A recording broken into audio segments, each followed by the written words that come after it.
The WNBA offseason has been a wild ride. Two of the top 4 teams in the league have gone through some pretty drastic changes. The Las Vegas Aces and the Connecticut Sun will go into the next season looking completely different. And while these two teams may have changed the most drastically, it's a sign of what's to come to the WNBA over the next couple of years. Not only will the leagues expanding to multiple markets affect rosters, but the players will negotiate a new deal with the W.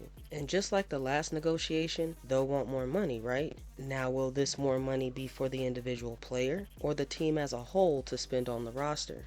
Will it create an unfair advantage for a more lucrative team like the Aces while leaving the small market Sun to bid for scraps, all the while inching closer to the players having a lot more power and say-so over where they go? But how did it come to some of the league's top teams imploding overnight? Were these smart strategic moves, or were they forced to make the tough decisions? The Connecticut Sun were one good game away from the WNBA Finals in 2024. This was a good team, forced to completely dismantle their starting five and pretty much start from scratch. The Sun aren't just different, they're completely unrecognizable. The Connecticut Sun play in the Mohegan Sun Arena, owned by the Mohegan tribe. The arena itself is located in the mall area of the Mohegan Sun Casino in Uncasville, Connecticut. The team technically isn't under the jurisdiction of the state of Connecticut, as Native American tribes are sovereign entities, and the Mohegan Sun Arena is located on the Mohegan Reservation. So as a tribal sovereignty, it's like its own country owning a basketball team.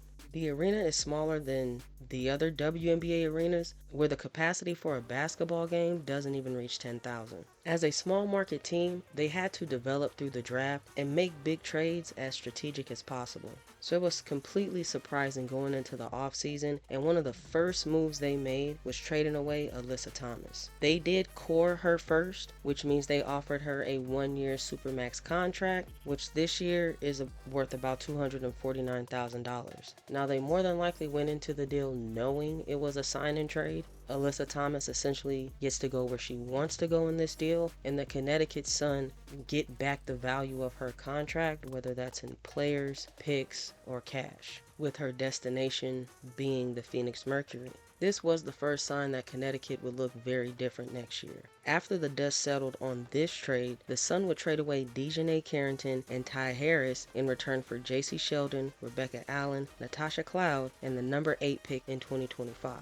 They would lose DeWanna Bonner and Brianna Jones to free agency, getting nothing back in return. For argument's sake, the number 8 pick is projected to be a 6'3" power forward that plays for the Slovenian national team. They also signed Tina Charles and Diamond DeShields, some recognizable names, as well as Yvonne Anderson and Lila Lakin, some less recognizable names. Most fans will be there to see the opponent at this point. Breaking a little bit into the numbers, the Sun couldn't afford to bring this team back. The salary cap is just under $1.5 million, and they spent every penny with absolutely no cap space left on this last team. To be honest, they gave this squad a good go at it. This version of the Sun appeared in the last 8 WNBA playoffs and finished at least top 3 in their conference for those 8 years. Trading for Alyssa Thomas in 2014, drafting Brianna Jones in 2017, trading for DeWanna Bonner in 2020, drafting Dejanay Carrington in 2021, and trading for Ty Harris in 2023.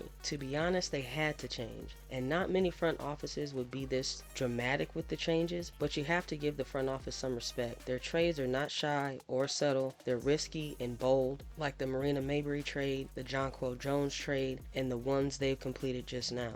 Marina Mabrey has requested a trade from the Sun, so knowing them, they'll get back some good value for her, probably a player and a pick. But they really aren't scared, and for a small market team, they seem to be playing to win. My only gripe is that this is a casino, and I feel like the players could have been treated to some things only a casino can offer without spending extra money. There are stipulations on what the team can spend on. Chartered flights were an issue up until about a year ago. What I'm getting at is you would assume the Sun to be the best taken care of team in the league. You could wager the ownership group with one of the largest amounts of resources would have the most sought after team to play for. And we we'd both lose that wager. The tribe operated like every other team, if not with fewer or different budgetary restrictions. The hard salary cap is just under $1.5 million, but the Sun don't have a dedicated training facility or practice facility, shown off in their playoff run with the Indiana Fever, where they were sharing the practice court with a community event. In a casino in full resort, you gotta tell me they have more room than that, more access to space for their players. Even the slightest idea of spending on their players would have given them an edge at any time frame. The players should be well fed, have great training and access to recovery facilities, a place that makes other players want to be there, practically begging to be on the team, making less than $200,000, but with everything else taken care of, in a casino. That means they could have hooked up their players with housing, a central daycare, lounge areas.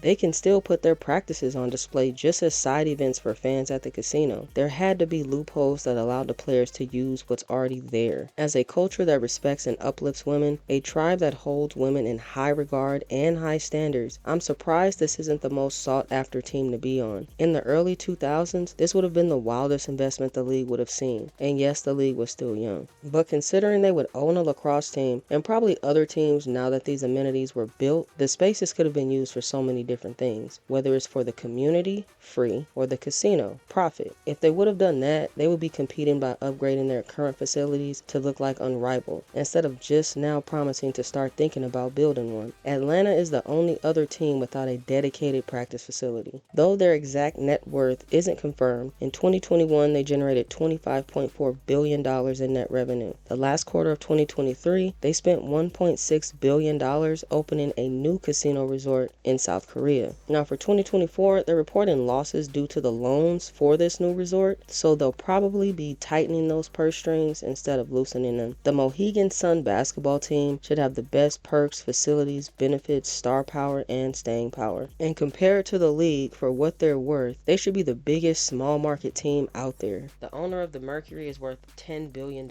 with a B. That's probably the top reason they have the best facilities in the league. The owner of the Las Vegas Aces is worth $2.3 billion. So they have a little more room to flex for their team. But the Aces were one of the main teams investigated for such actions, attempting to charter flights with a loophole around game times, which wasn't allowed based on the agreement between the players' union and the league. Now this rule has changed. Teams can charter flights now, but that's just an example of how the W operates. They really are confined because all teams can't afford the same things. The Aces went through the 2024 season with a roster adding right up to the salary cap as well. In the WNBA, the teams have a hard salary cap, a number they cannot go over unless there are illnesses or injuries on the team and they get permission from the league. This isn't a case where they can go over the number and pay a luxury tax or a fine like other leagues. It's a hard cap. And their salary sheet looks very similar to the Sun. A good chunk focused on the core and the rest going to the role players and the bench. The Aces figured out how to have a super team with the same salary cap as the rest of the league. So how did they look so different? The team is still recognizable with Asia Wilson, Chelsea Gray, and Jackie Young leading the charge. Any real championship contending team is not only trying to get better, but build a team that can take down the current champions. So the Aces are building to beat the New York Liberty. Now they did start this off by trading away Kelsey Plum, which was the most surprising. She literally could have been the face of the league at some point. It's interesting because it seems like she wanted to leave, so that was the first domino to fall for the Aces. The shocker for most fans was definitely losing Sydney Colson as she signed with the Fever. That was the life of their locker room, and she's leaving. Right behind her, Tiffany Hayes signed with the Valkyries. And at that point, you just know the Aces didn't plan on bringing them back, because as free agents, the right offer could have kept them right in Vegas. But the Aces need a team that can compete with the Liberty. They officially signed Kitley to start her rookie contract and traded away 2 picks for guard Dana Evans from the Chicago Sky. Win now moves that don't necessarily scream win, but they have to add depth to their bench at a low cost. And while keeping Hayes and Colson sounds nice, Temp will be making more than double her salary she had with the Aces, and will be one of the faces of the Valkyries. Sid gets a significant pay increase, solid rotation minutes, and a shot at the championship on probably the most popular team in the league right now with the fans. So all in all, the Aces knew they couldn't keep them. They just couldn't afford to. They also lost Alicia Clark to the Seattle Storm, These were players that really filled out their bench and played their roles to a T. Excellent high IQ role players, but the Aces couldn't go over the hard cap, losing these players to more money, playing time, or both. Now the Aces also signed forward Cheyenne Parker-Tyus and Tiffany Mitchell. But just to get real, after the starting five, you really don't know what to expect from this team. From the backups to the far end of the bench, they still have Kirsten Bell and Kaya Stokes, so they're still a pretty big team, but we won't know if this team is a threat until we see them play. I do believe the salary cap hurt the Aces in this sense. They just didn't have the room to offer key players the money they deserve to come back. Keeping with the rules of the current CBA. The players themselves got a raise in the last negotiation, but the overall salary cap had no real changes made to it. The WNBA, the group that represents the players in the relationship with the WNBA, officially announced in October 2024 they will be opting out of their current agreement. So the league will go into the 2025 season under the current rules and negotiated terms, with the goal being to negotiate a new contract well before the start of the 2026 season to prevent a late start or no start at all. Women's basketball overall is growing, the business side is booming, and the WNBA Players Union is aware of the league's $2.2 billion media deal. So some of the things the players want are understandable and expected by the owners. So charter flights and practice facilities aren't anomalies anymore, and the teams understand they're necessary. And yes, they will most definitely get salary increases for max contracts. The max for 2024 is just under $250,000, as well as negotiating better benefits. But the players still want to grow the league, so the biggest change they'll want to see is to the hard salary cap.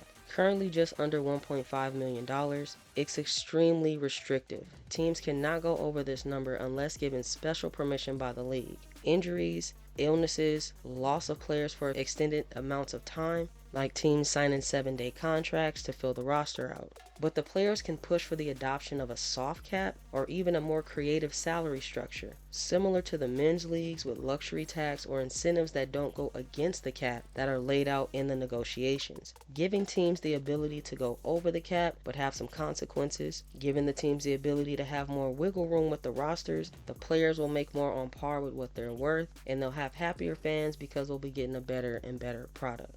But the owners will have a leg to stand on. If the league really did lose $50 million over the course of the 2024 season, they're going to want to get their money back. So even if they're making more money, their first goal is getting that initial investment back. Making it a fairly distributed profit league is very far down the list. It is a partnership though, and both parties don't want a delayed season. It will be interesting if they address the prioritization rule though. With more leagues popping up and the players still making more money overseas, showing up to training camp by a certain day or not playing the season is a bit much. There are ways around it, like when the Sun suspended Bonner for showing up late because she was still playing overseas and then reinstated her when she was done. But unless they make it worth it, the W doesn't have a leg to stand on.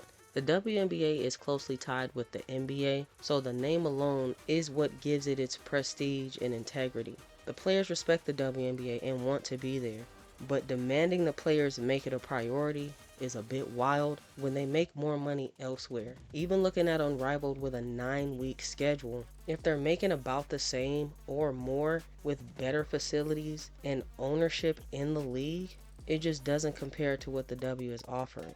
So knowing that there will be changes to the collective bargaining agreement for the upcoming season, the Aces had to reload while keeping their super team intact. They were officially a super team when Candace Parker was still playing, so they were really playing with house money, barreling through the league for 2 straight years. Their first championship, they had Liz Cambage, and the second one with Candace Parker. The Aces only took a dip after Parker retired. A very challenging year, and they are struggling to keep their super team intact in any form. They're doing what they can, but they're very top heavy. They'll have to find some players that break out or just understand the team, but even then, a championship might be out of their reach. The players they've signed over the last couple of days will really have to fill their roles. They've built this team with trades and win now decisions. which means it's a team with no real young developed players or round one draft picks. They've painted themselves into a corner with this squad. I wouldn't be surprised if we see more changes or even some mid-season trades. So while the Aces reshape their identity for the right now, on the opposite end, the Sun have Tina Charles and Diamond DeShields, but have definitely hit the rebuild button. They try to build through the draft and develop their players. Dejanay Carrington is a great example, a number 20 pick and a most improved player award. They did do right by her, sending her to Dallas, and got a player and a pick in return. The Sun weren't really a super team, but they believed they were one. They played with confidence and grit and got some good scrappy wins. High IQ plays made them a fan favorite to watch. But you really need a finisher deep in the playoffs, a really strong identity when one playoff game gets out of hand, and they just didn't have it. Some of them would probably agree that it was time to move on. The Sun have had franchise players, but not generational players. So maybe they try the tank method for a few years after watching Dallas get Paige and the Fever get Caitlin Clark. I wouldn't be surprised if they traded away producing players mid-season. They're a low mid-market team with one of the smallest net worths in the league. They have to find success in the draft. They have to spend time, money, and energy scouting. Team building is usually around a player or a group. So the Sun can't even officially rebuild until they know who the core is again. The WNBA is facing changes. They're going to expand to multiple markets within the upcoming years. A new collective bargaining agreement will allow the money to move around a little bit differently, as well as allow the players to be compensated, based on what year we're in. But all the teams share the same constraints.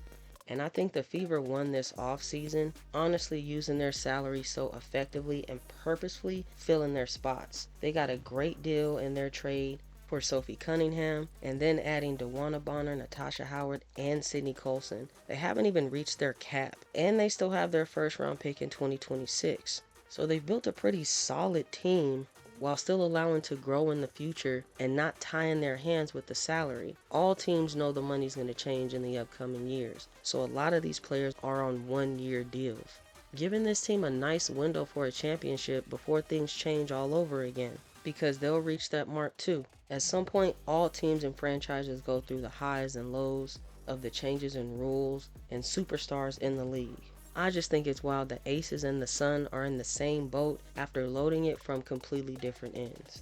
Small market teams and big market teams in the W have to play by the same rules and constraints. It's interesting to see how each team made their moves and ended up the same, better, or worse. So while this offseason was pretty wild, after a new CBA, the offseason between the 2025 and 2026 season is going to be insane. Don't forget to like and subscribe, players.